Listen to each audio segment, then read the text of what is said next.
Si je te montre ça, tu vas dire, mais qu'est-ce qu'il nous veut lui avec ces étoiles?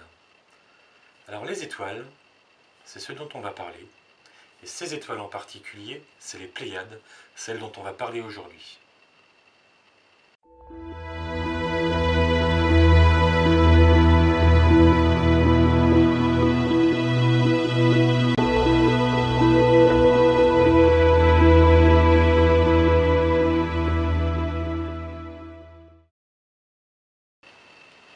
Alors, il y a beaucoup de monde qui ont déjà vu les Pléiades en se disant « Tiens, ce serait pas la petite ours ?»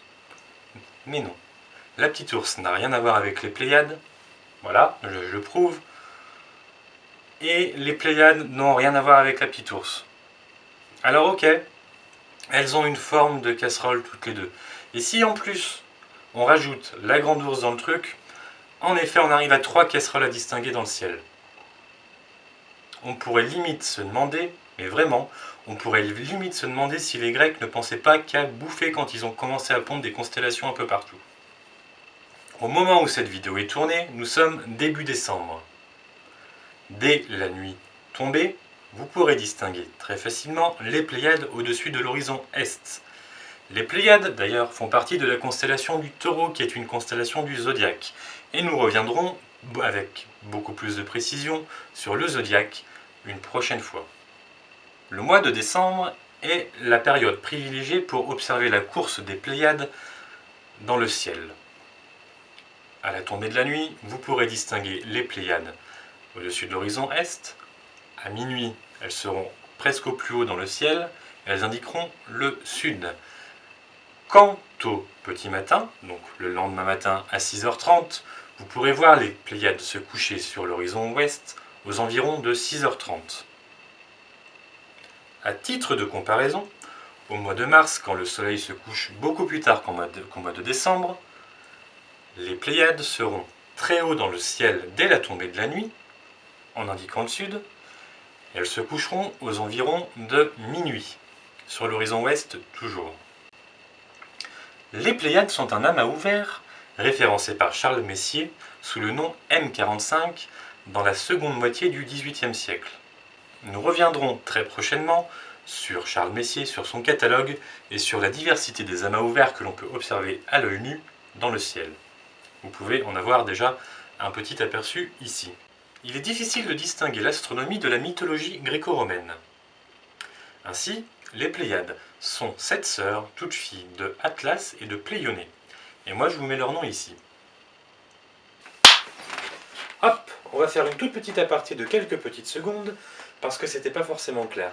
Ce que vous allez voir là, dans les secondes qui viennent, concernant l'acuité visuelle, ne concerne absolument pas l'image floutée qui va apparaître dans quelques secondes. Cela concerne uniquement la réalité. Vous regardez à l'œil nu, et c'est de ça dont je parle. Voilà, je vous laisse. Il s'agit d'un test d'acuité visuelle. Pouvoir en distinguer 5 ou 6 signifie que vous avez une vue dans la moyenne. Si vous en distinguez 7, 8, vous avez une très bonne vue. En distinguer plus de 8, c'est très très rare. Quoi qu'il en soit, pour observer, il faut toujours garder à l'esprit qu'il faut regarder les étoiles dans un ciel pur et sans pollution lumineuse. Donc n'oubliez pas, en commentaire, vous me tapez le nombre d'étoiles que vous pouvez distinguer quand vous observez les Pléiades. Il ne faut pas oublier que les Pléiades sont un amas ouvert qui renferme plus de 3000 étoiles, et que ces étoiles sont à une distance moyenne de 440 années-lumière.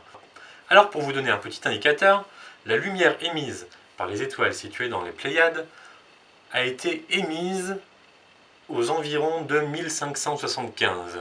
Ce qui veut dire que cette lumière qui nous arrive maintenant ici sur Terre a été émise là-bas lorsque la France était en pleine guerre de religion entre les protestants et les catholiques.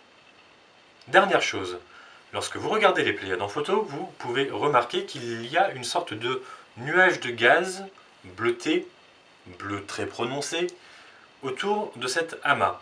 Il est invisible à l'œil nu.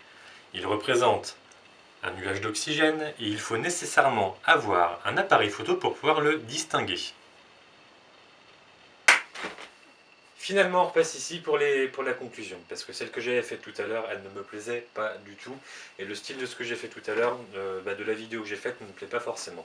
Quoi qu'il en soit, vous l'avez peut-être compris, vous l'avez peut-être vu, je suis en train d'apprendre, de réapprendre finalement tout ça, l'éclairage, le montage surtout, le fait de positionner sa voix, le fait de se repositionner par rapport à une caméra, et c'est pas forcément le truc le plus évident du monde. Donc je suis en train de réapprendre et je m'excuse vraiment par avance pour la qualité de la vidéo et surtout pour la qualité du son, car je sais, on m'en a déjà fait la remarque, que le son n'est pas forcément très bon. Donc j'en excuse. Si vous avez des problèmes à comprendre, j'espère que ça évoluera très rapidement. Quoi qu'il en soit, donc là on est à la fin de cette première vidéo sur les Pléiades. Si jamais vous avez, si jamais en tout cas je vous ai donné l'envie d'aller dehors pour lever les yeux au ciel et observer un petit peu ce cette petite morceau de constellation qu'on appelle un astérisme, je l'avais d'ailleurs pas dit dans la vidéo. Donc si vous avez été dehors pour observer cet astérisme, n'hésitez pas à laisser un commentaire et à poser toutes les questions que qui pourraient vous trotter par la tête.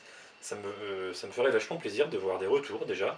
Et puis ça me ferait plaisir de savoir ce que vous avez ressenti en regardant un petit peu tout ça. Quoi qu'il en soit, moi je vous invite à mettre un pouce levé si vous avez aimé, un pouce en bas si vous n'avez pas aimé, après c'est votre droit. Je me sentirai absolument pas vexé pour ça. Euh, Abonnez-vous à la chaîne, vraiment, ça peut être cool, vraiment ça peut être vraiment très très cool. Et puis il y a aussi une page Facebook, alors qui est très bordélique, qui est très confidentielle pour l'instant. Pour l'instant, j'essaierai de la faire évoluer dans quelques temps. Et je vous mets voilà, je vous mets l'adresse en bas. Donc rejoignez-nous si vous voulez. Sur ce, je vous souhaite de bonnes observations. Pensez bien aux Pléiades. Et moi je vous dis à très vite.